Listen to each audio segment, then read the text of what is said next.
அன்னைக்கு ரவி மீனா கிட்ட, இங்க பாரு மீனா, நான் சொல்றத நல்லா கேட்டுக்கோ. எங்க வீட்ல இருக்கிற யாருக்குமே நீ அசைவம் சாப்பிடுவேன்னு தெரியாது. எங்க வீட்ல இருக்கிற எல்லோருமே ரொம்ப வருஷமா சைவம் மட்டும்தான் சாப்பிட்டுட்டு இருக்கோம். நீயும் சைவம் மட்டும்தான் சாப்பிடுவேன்னு சொன்னனாலதான் எங்க அம்மா நம்ம கல்யாணத்துக்கே ஒத்துக்கிட்டாங்க. அப்போ அத கேட்ட மீனா, நீங்க சொல்றதெல்லாம் புரியுது ரவி, ஆனா என்னால அசைவம் சாப்பிடாம இருக்க முடியாதே. மீனா, உனக்கு வேணும்னா நான் கடையில இருந்து வாங்கி தரேன். யாருக்கும் தெரியாம சாப்பிட்டுக்கோ. ஆனா இது எங்க அம்மாக்கு மட்டும் கண்டிப்பா தெரியவே கூடாது, புரியுதா? அப்படின்னு 2 பேரும் ஒப்பந்தம் போட்டுட்டு கல்யாணமும் பண்ணிக்கிறாங்க. ரவி நல்லபடியா கல்யாணம் பண்ணி வீட்டுக்கும் கூட்டிட்டு வந்தான். கல்யாணமும் முடிஞ்சு 1 வாரம் ஆகுது. அப்ப லக்ஷ்மி அம்மா சண்முகத்துக்கிட்ட வந்து, ஏங்க, நம்ம பையன் என்னதான் காதல் கல்யாணம் பண்ணிருந்தாலும் கூட எனக்கு ஏத்த மாதிரி தான் மருமகளை கூட்டிட்டு வந்திருக்கா. வீட்டு வேலையெல்லாம் நல்லாவே செய்யறா. அது மட்டும் இல்லாம எனக்கு பிடிச்ச மாதிரியே காய்கறி குழம்பெல்லாம் வைக்கிறா அப்படின்னு மருமகளை பத்தி பாராட்டி பேசிட்டு இருந்தாங்க. இந்த பக்கம் மீனா ரவி கிட்ட, ரவி, நமக்கு கல்யாணமாகி 1 வாரம் ஆகுது. இந்த 1 வாரமா நான் அசைவம் சாப்பிடவே இல்ல. ரவி, எனக்கு பிரியாணி சாப்பிடணும் போல இருக்கு, வாங்கிட்டு வரீங்களா அப்படின்னு கேக்கும்போது ரவியும், சரி மீனா, வேலையை முடிச்சுட்டு வரும்போது கண்டிப்பா வாங்கிட்டு வரேன். ஆனா கல்யாணத்துக்கு முன்னாடி சொன்னதெல்லாம் ஞாபகத்துல தானே இருக்கு. அம்மாக்கு மட்டும் தெரிஞ்சிடவே கூடாது அப்படின்னு சொல்லிட்டு அங்கிருந்து ரவியும் போனான். அன்னைக்கு சாயங்காலம் மீனா ரவி வருவான்னு வாசலவே எதிர்பார்த்துட்டு இருந்தான். ரவியும் வேலை முடிச்சுட்டு வீட்டுக்கு வந்தான். அப்ப ரவிய பார்த்த மீனா வேகமா போய், ஏங்க, நான் சொன்ன மாதிரி பிரியாணி வாங்கிட்டு வந்துட்டீங்கல்ல? வாங்கிட்டு வந்துட்ட மீனா, பைக்ல தான் இருக்கு.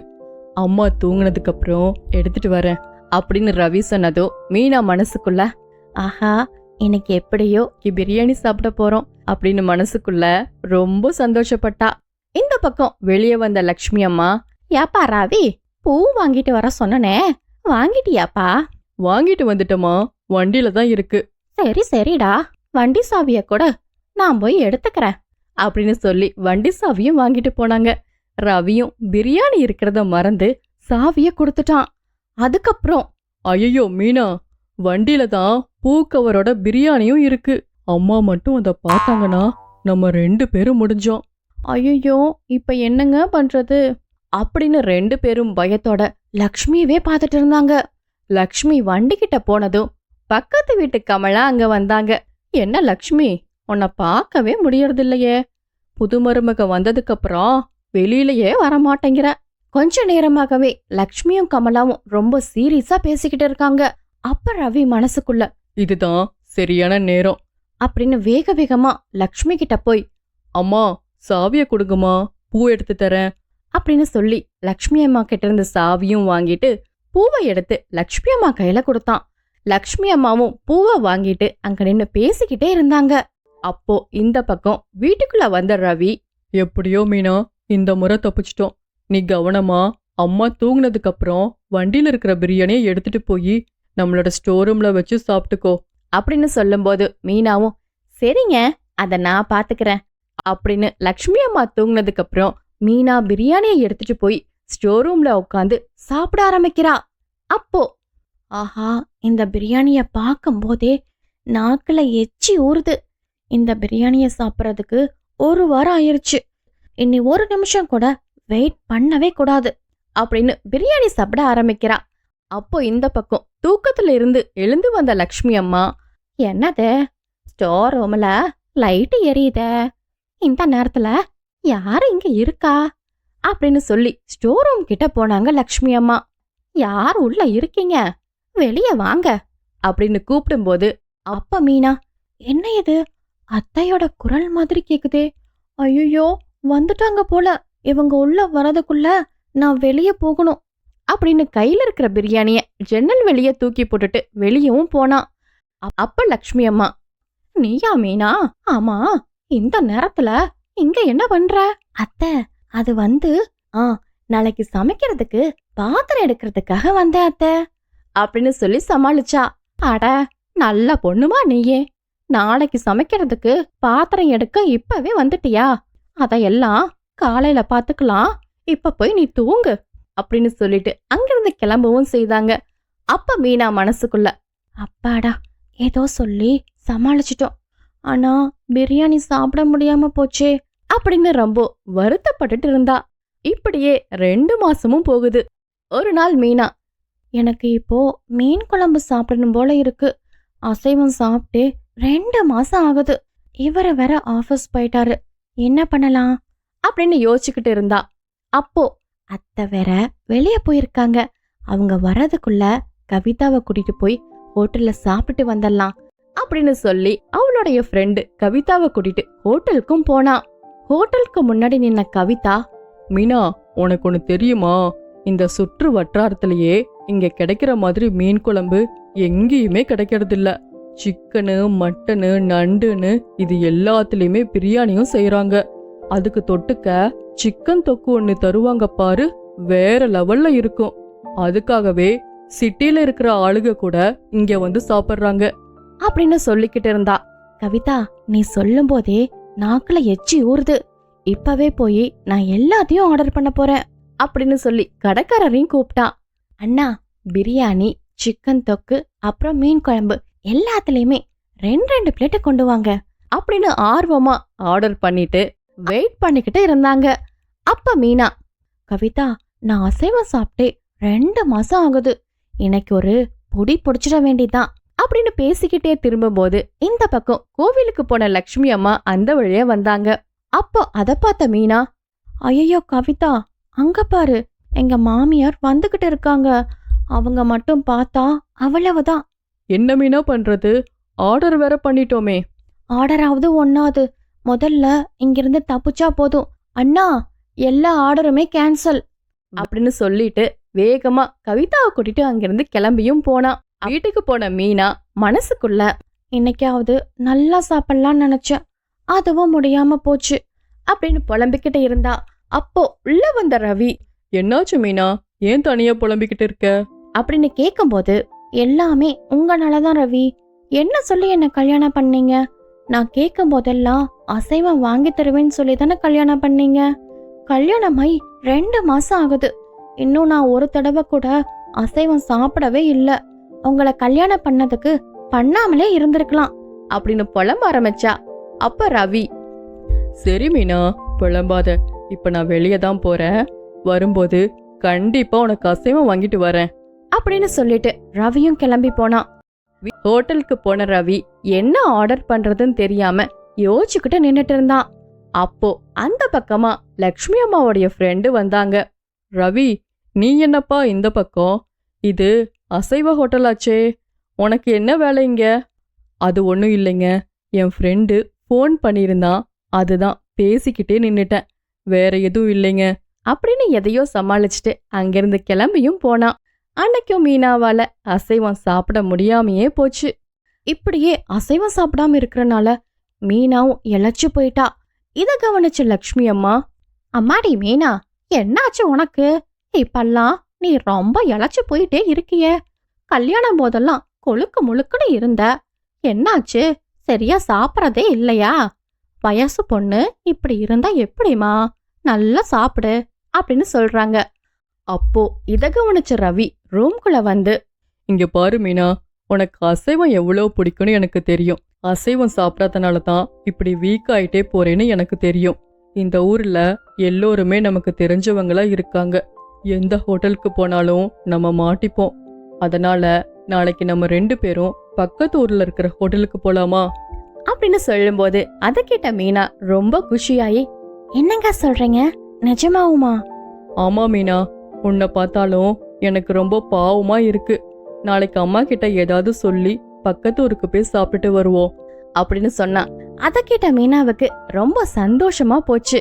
அடுத்த நாள் காலையில ரவி, அம்மா, மீனாவுடைய ஃப்ரெண்டுக்கு பக்கத்தூர்ல கல்யாணமா, நாங்க 2 பேரும் போயிட்டு வந்துடுறோமா அப்படின்னு சொன்னான். சரிடா, பார்த்து போயிட்டு வாங்க, எனக்கும் கொஞ்சம் வேலை இருக்கு, நானும் கிளம்புறேன் அப்படின்னு சொல்லிட்டு அவங்க 2 பேரும் கிளம்பி போனாங்க. இந்த பக்கமா பக்கத்தூருக்கு போன ரவியும் மீனாவும் ஒரு ரோட்டு கடைக்கு போறாங்க. அப்ப மீனா, அண்ணே, உங்க கடையில என்ன நல்லா இருக்கும் அப்படின்னு கேக்கும்போது அப்போ கடைக்காரர், அம்மா, இந்த ஹோட்டல்ல அசைவமும் இருக்கு, சைவமும் இருக்கு. உங்களுக்கு எதுமா வேணும்? என்னது, சைவமா இருக்கா? எனக்கு சைவமெல்லாம் வேண்டானா, அசைவத்துல என்ன இருக்கோ எல்லாத்துலயுமே ஒவ்வொரு பிளேட் கொண்டு வாங்க. அது சைவமும் அசைவமும் ரெண்டுமே இருக்கிற கடை. அப்போ அந்த கடைக்கு லக்ஷ்மி அம்மா வராங்க. யாப்பா தம்பி, சாம்பார் சாப்பாடு இருந்தா ஒரு பிளேட்டை எடுத்துட்டு வா அப்படின்னு சொல்லிட்டு திரும்பும்போது அப்போ அங்கிருந்த மீனாவை பாக்குறாங்க.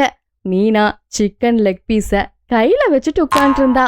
அப்போ அத பார்த்த லக்ஷ்மி அம்மா ரொம்ப அதிர்ச்சியா முறைச்சு பார்த்து நின்னுட்டு இருந்தாங்க.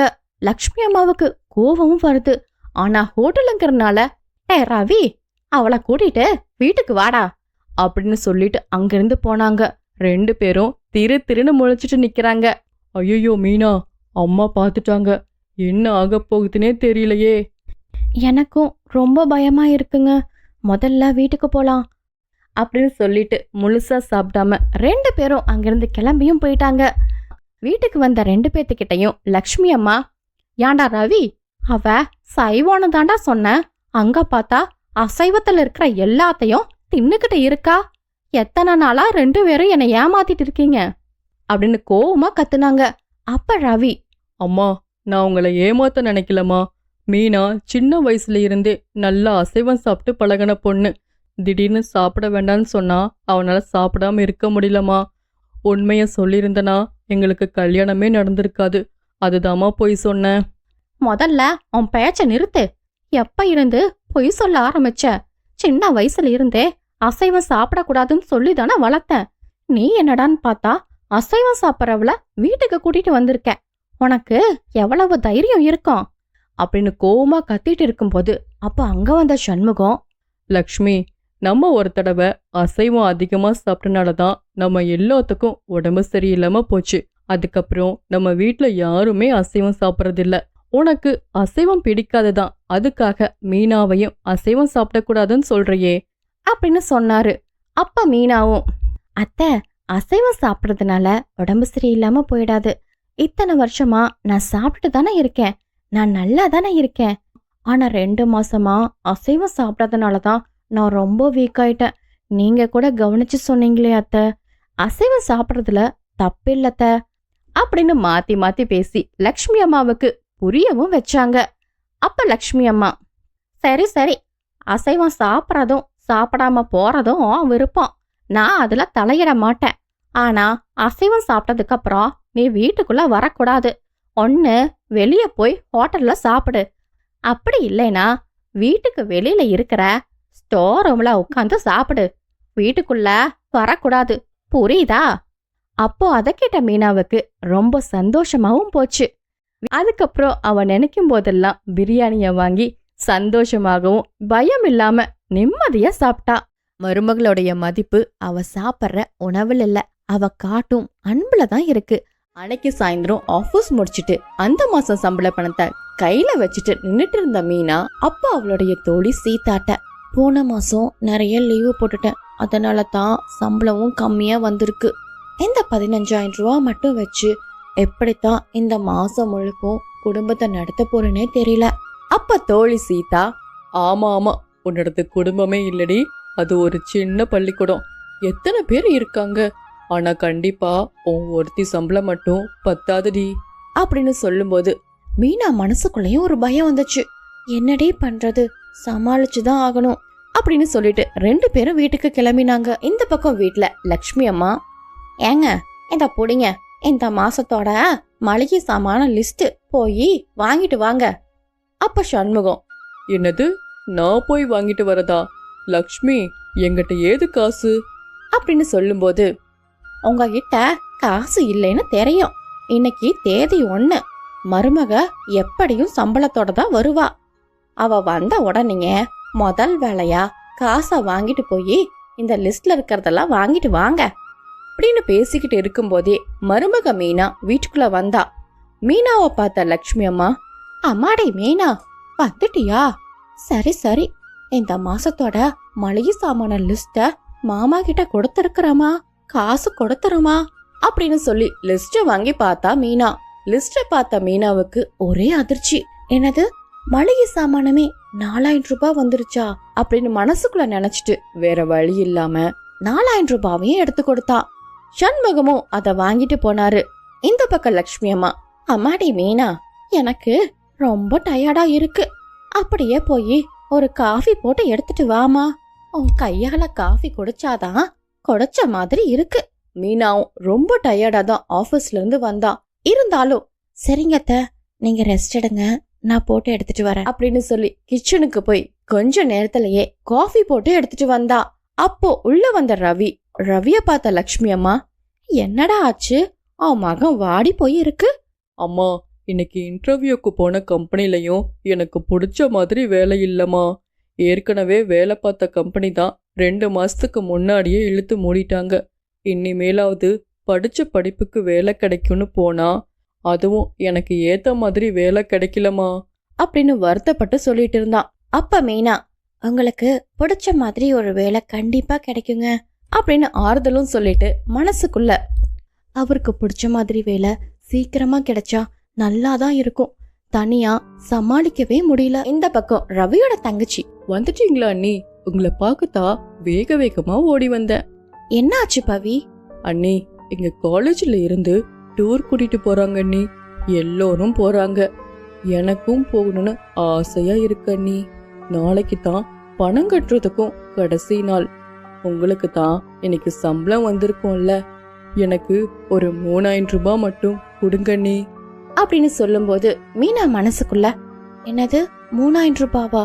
குடும்பம் இருக்க நிலைமையில இது தேவையில்லாத செலவு, சொன்னா புரிஞ்சுக்க மாட்டான் அப்படின்னு யோசிச்சுக்கிட்டு இருந்தா. என்ன அண்ணி யோசிச்சுக்கிட்டே இருக்கீங்க? என்னை தவிர எல்லோருமே போவாங்க, நான் மட்டும் போகாம இருந்தா நல்லாவா இருக்கும்? ப்ளீஸ் அண்ணி அப்படின்னு சொல்லி கெஞ்சி கேட்டா. மீனாக்கும் வேற வழி இல்லாம 3000 ரூபாய் எடுத்து கொடுத்தா. தேங்க்ஸ் அண்ணி அப்படின்னு சொல்லிட்டு போனா. அப்படியே அன்னைக்கு நாளும் போகுது. அடுத்த நாள் காலையில வீட்டுல இருக்கிற எல்லா வேலையும் செஞ்சு முடிச்சுட்டு மீனா ஆபீஸ்க்கு அவசர அவசரமா கிளம்பி போனா. ஆபீஸ்க்கு போன மீனாவுக்கு கொஞ்ச நேரத்திலேயே ஒரு போன் வந்துச்சு. கூட வேலை செய்யற தோழி சீதா கிட்ட, சீதா, வீட்டுல ஏதோ பிரச்சனை போல, போன் வந்துச்சு, நான் கிளம்புறேன் அப்படின்னு பதறி அடிச்சுட்டு வேக வேகமா வீட்டுக்கும் போனா. வீட்டுக்கு போன மீனா பதட்டமா, அத்தை, யாருக்கு என்னாச்சு அப்படின்னு சொல்லும் போது லக்ஷ்மி அம்மா, இங்க பாரு மீனா, கரண்ட் பில்லு கட்டாதனால வீட்டுல கரண்டே இல்ல, போன் இல்ல, டிவி இல்ல. நான் தான் நேத்தே உங்ககிட்ட சொல்ல மறந்துட்டேன். சரி சரி, சீக்கிரமா போய் கரண்ட் பில்ல கட்டிட்டு வந்து. மீனாவும் கரண்ட் பில்ல கட்டுறதுக்காக போனா.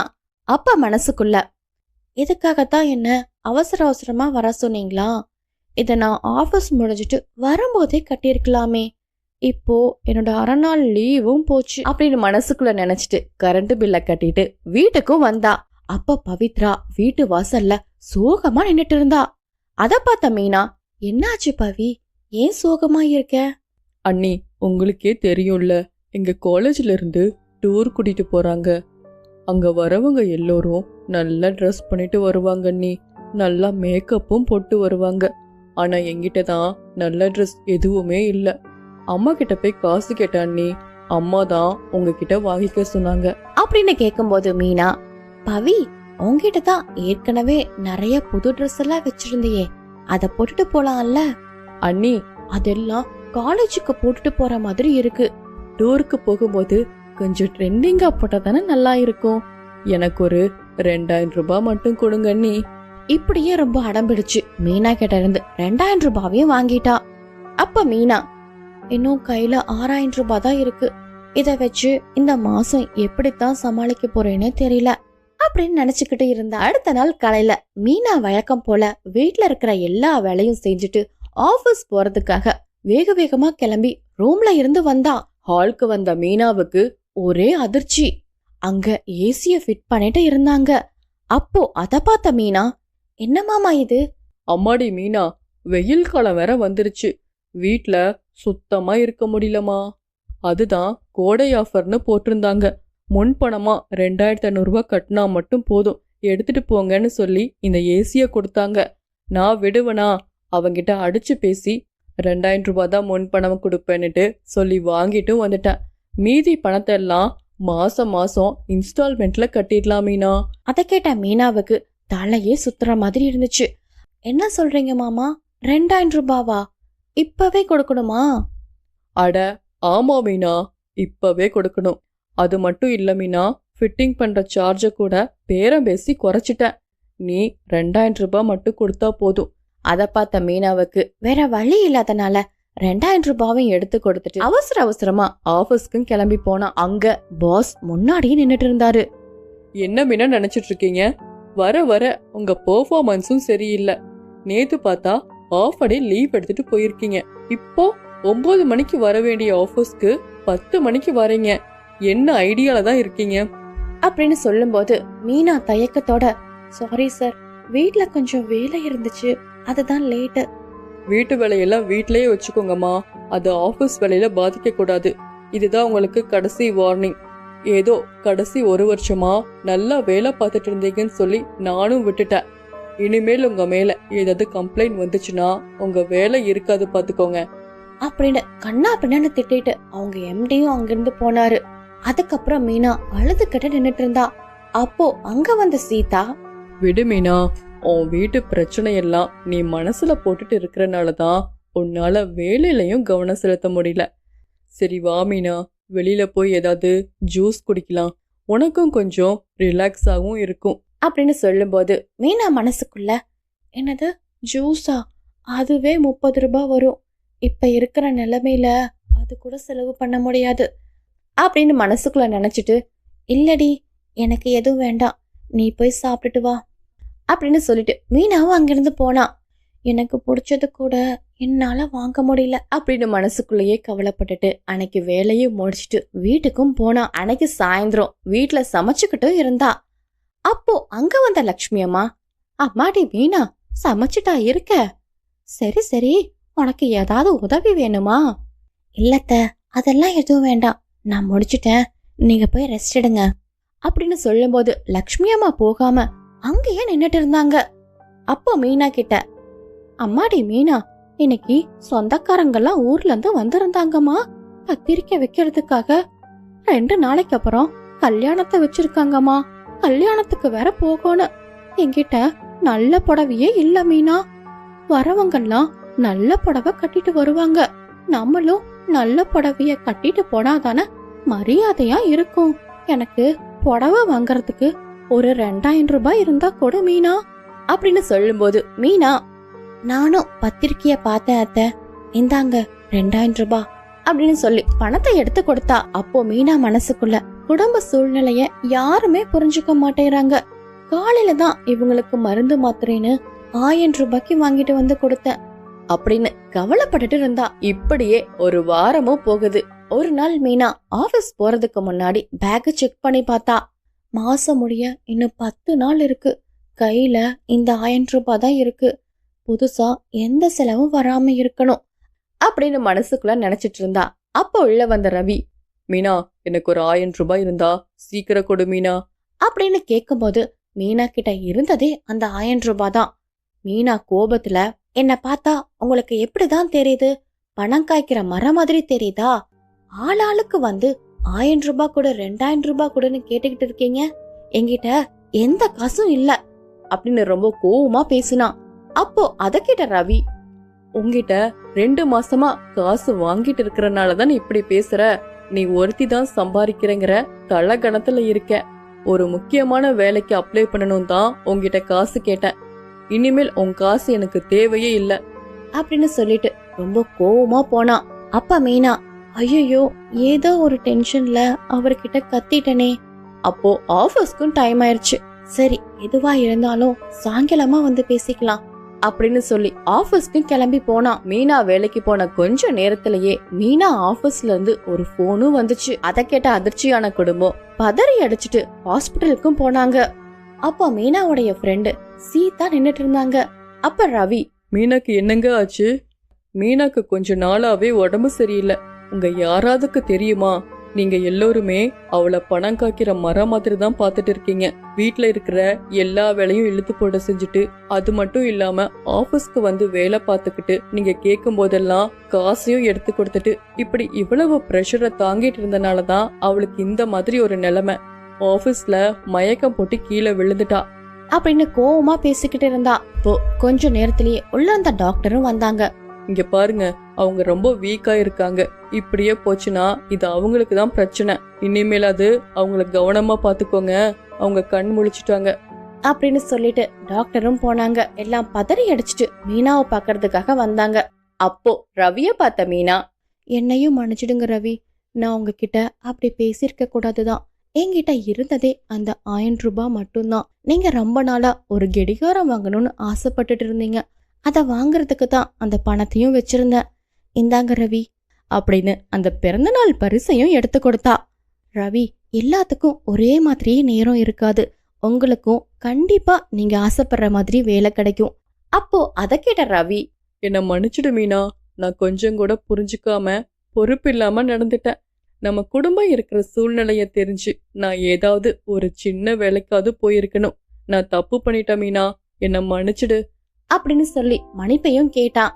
அதுக்கப்புறம் லக்ஷ்மி, சண்முகம், பவின்னு 3 பேரும் அவங்களுடைய தப்ப புரிஞ்சு மன்னிப்பையும் கேட்டாங்க. கொஞ்ச நாள்லயே ரவி நினைச்ச மாதிரியே நல்ல வேலையும் கிடைச்சிருச்சு. வேலைக்கு போகவும் ஆரம்பிச்சான். அப்ப மீனாட்ட, மீனா, நீ வேலைக்கு போன வரைக்கும் போதும் மீனா, நீ ரெஸ்ட் எடு அப்படின்னு சொல்லும் போது லக்ஷ்மி அம்மாவும், ஆமா மீனா, நாங்களும் குடும்ப சூழ்நிலைய புரிஞ்சுக்காம உனக்கு செலவு வச்சுக்கிட்டே இருந்தோம். இப்பதான் ரவிக்கு வேலை கிடைச்சிருச்சுல்ல அப்படின்னு சொல்லும்போது மீனா, அத்தை, நான் வேலைக்கு போறது எனக்கு சுமையில்ல, அது என்னோட சுயமரியாதை கூட. வீட்டு வேலை செய்யும் போது கூட நீங்க எல்லோருமே எனக்கு இப்போ உதவி செய்றீங்க. இப்ப எனக்கு எந்த கஷ்டமும் இல்ல, வேலைக்கு நிம்மதியா போகலாம் அப்படின்னு சொல்லிட்டு மீனாவும் மறுபடியும் வேலைக்கு போகவும் ஆரம்பிச்சா. கொஞ்ச நாள்லயே அந்த குடும்பத்தோட கஷ்டமும் முடிஞ்சு போச்சு. எல்லோரும் சந்தோஷமா இருந்தாங்க. வீட்ல ஆதரவு இருக்கும்போது பெண்களுக்கு வீட்டு வேலையோ அலுவலக வேலையோ பெரிய சுமையாகவே தெரியாது.